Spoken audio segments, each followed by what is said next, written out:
Alegre é que estava com ideias bastante mais avançadas. Queriam reinventar a porcelana chinesa, a tradição chinesa.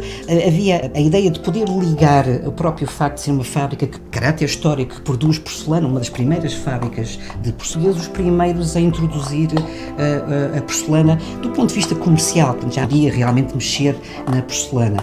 Essa porcelana é a porcelana Kraak, só que neste caso me davam a liberdade de a decorar. Como é interessante perceber que, apesar dos portugueses terem sido os primeiros que o Índico é todo mar nostro, ou seja, é um mar fechado, é um mar clausum. Daí a coleção ter o nome de mar clausum. E nessa altura há várias potências, Inglaterra, mas sobretudo a Holanda, com uma grande apetência pelas peças de porcelana, que vão se ver legitimadas de atacar os navios portugueses. Grande parte dos navios portugueses que carregava mercadorias eram as carracas, navios de calabro um bocadinho maior, menos manobráveis e, como tal, muito fáceis de atacar. Portanto, a porcelana Kraak era a porcelana que vinha dentro das carracas. E eu acabei por achar esta história com tanta piada que acabei por dizer, não, para que é que eu vou estar a inventar uma história quando eu posso contar esta mesma história?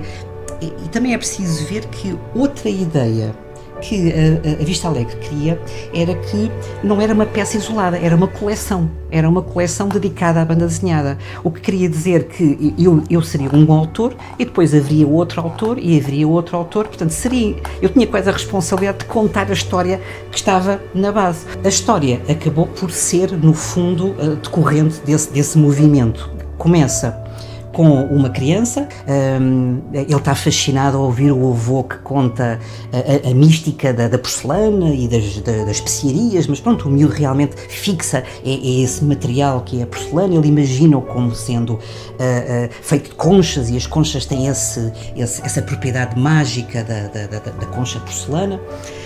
Mais tarde ele é segundo oficial de uma embarcação, precisamente uma carraca, que está a transportar um carregamento de porcelana e é atacado pelo navio holandês.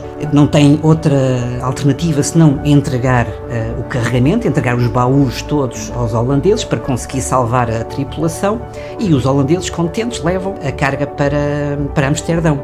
Quando em Amsterdão abrem os baús, em vez de